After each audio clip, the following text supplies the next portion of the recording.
ఉన్నప్పుడు ముఖ్యమంత్రిగా కేసీఆర్ గారు, ఇరిగేషన్ మినిస్టర్గా హరీష్ రావు గారు, ఫైనాన్స్ మినిస్టర్గా ఈటెల రాజేందర్ గారు.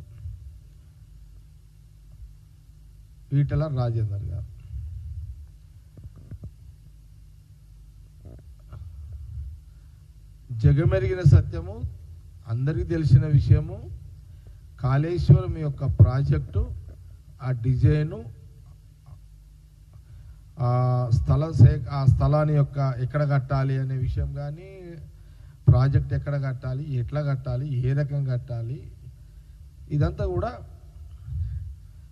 ఆనాటి బీఆర్ఎస్ గవర్నమెంట్లో ముఖ్యమంత్రి కేసీఆర్ గారు అప్పుడు, ఇప్పుడు ప్రతిపక్ష నాయకుడు, మరి ఫైనాన్స్ మినిస్టర్ ఈటెల రాజేందర్ గారు, ఆయన బీఆర్ఎస్ అప్పుడు, ఆయన హరీష్ రావు. ఇది ఆ రోజులలో ముఖ్యమంత్రి గారు, ఆనాటి ముఖ్యమంత్రి కేసీఆర్ గారు అప్పుడు నిర్ణయం చేసిండు, హరీష్ రావు దాన్ని అట్లనే ఈటెల రాజేందర్. అంటే ఆ రోజులు అంటే కాళేశ్వరం ప్రాజెక్టు మొదలైన కాడ నుంచి ఈటెల రాజేందర్ గారు అందులోనే ఉన్నారు. ఆయన ఒక పార్ట్, యాజ్ ఎ ఫైనాన్స్ మినిస్టర్గా ఆయన ఒక భాగస్వామి అందులో.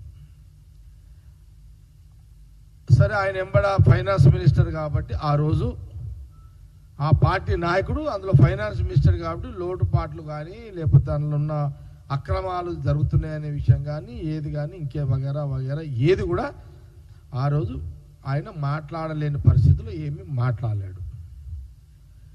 ఇది మొదటి, ఇది గమనించాలి.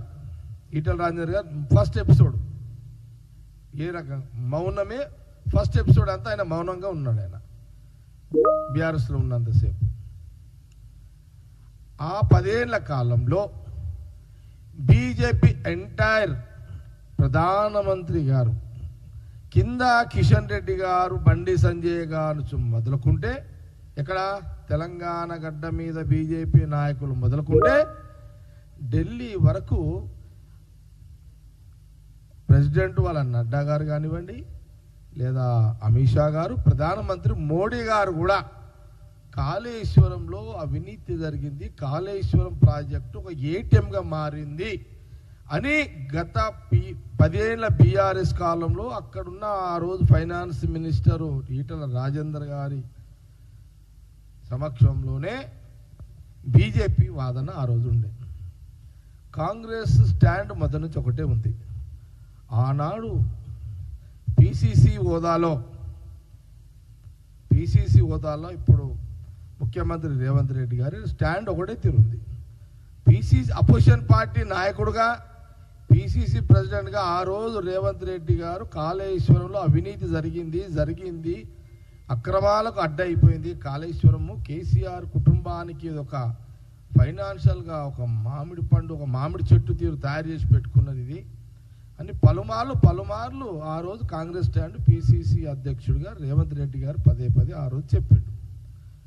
తెలంగాణ ప్రజలు ఎప్పుడైతే ముఖ్యమంత్రి కాంగ్రెస్ గవర్నమెంట్ అవకాశం ఇచ్చిన తర్వాత రాహుల్ గాంధీ గారి యొక్క నాయకత్వంలో కాంగ్రెస్ పార్టీ ఈరోజు ఈ రాష్ట్రంలో రేవంత్ రెడ్డి ముఖ్యమంత్రిగా, ఆయన ముఖ్యమంత్రిగా అయిన వెంటనే కాళేశ్వరం సంబంధించిన అవినీతి అక్రమాలు జరిగినాయి అనే ఒక స్టాండ్ మీద, ప్రతిపక్ష స్టాండ్ మీద అధికార పార్టీ ముఖ్యమంత్రిగా దీని మీద ఒక గోల్డ్ కమిషన్ ఏర్పాటు చేయడం జరిగింది. మా స్టాండ్ క్లియర్. కాంగ్రెస్ అపోజిషన్ పార్టీగా ఉన్నప్పుడు స్టాండ్ క్లియర్,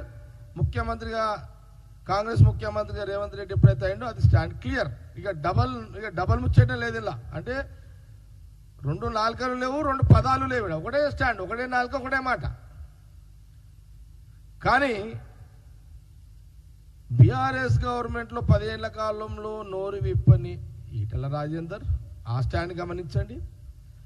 అదే నువ్వు అప్పుడు Etela Rajender BRS finance minister, బీజేపీలో మోడీ గారు, అమిత్ షా గారు వీళ్ళందరేమో ఇది ఏటీఎం కార్డు బీఆర్ఎస్కి, ఆ కుటుంబానికి అని వాళ్ళన్నారు.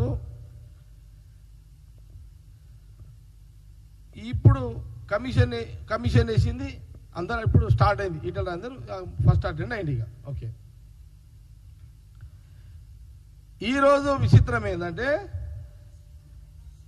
బీజేపీ ఒక దిక్కు మళ్ళా ఇప్పుడు కాంగ్రెస్ ఉన్నా మీరు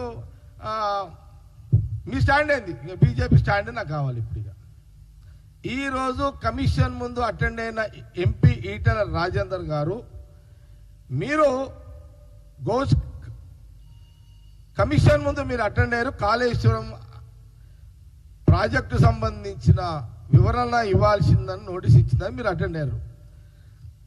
మీరు ఈరోజు ఇచ్చిన కమిషన్ ముందు మీరు ఇచ్చిన రిపోర్ట్ ఏంటంటే కేసీఆర్ గారు ఎలాంటి అవినీతి చేయలేదు, అక్రమాలు చేయలేదు అని కమిషన్ ముందు మీరు క్లీన్ చిట్ ఇచ్చేసారు. మీరుగా మీ స్టాండ్ ఓపెన్ అయింది. ఇక మొదటి బీఆర్ఎస్ ఉన్నప్పుడేమో మౌనం.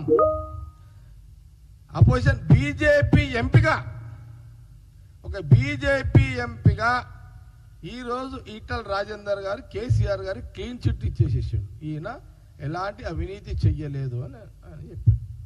నేను ఇప్పుడు కిషన్ రెడ్డి గారిని అడుగుతున్నా. కిషన్ రెడ్డి గారు మీరు అధ్యక్షులు, సెంట్రల్ మినిస్టర్, క్యాబినెట్లో సెంట్రల్ క్యాబినెట్ మినిస్టర్, మీ తర్వాత బండి సంజయ్ గారు. నేను అడుగుతున్నా, ఈరోజు కేసీఆర్కి క్లీన్ చిట్ ఇచ్చిన ఈటల రాజేందర్ గారిని మాటని మీరు ఏకీభవిస్తున్నారా? దాన్ని సమర్థిస్తున్నారా? కేసీఆర్ క్లీన్ చిట్ ఇచ్చిన ఈటల బీజేపీ ఎంపీ ఈటల రాజేందర్ గారిని ఆ మాటల్లో సమర్థిస్తున్నారా? మీరు కూడా ఈటల రాజేందర్ గారికి కేసీఆర్ సమర్థించిన మాట క్లీన్ చిట్ ఇస్తున్నారా? మీ ఎంపీ బీజేపీ ఎంపీకి మీ స్టాండ్ బీజేపీ స్టాండ్ ఇదేనా? మీ స్టాండ్ ఇదే అని ఈటల రాజేందర్ మాట్లాడిండా? మీ స్టాండ్ బీజేపీ పార్టీ పక్షాన మీ స్టాండ్ క్లారిటీగా రావాలి. ఇది కాంగ్రెస్ పార్టీ డిమాండ్ చేస్తుంది. కన్ఫ్యూజ్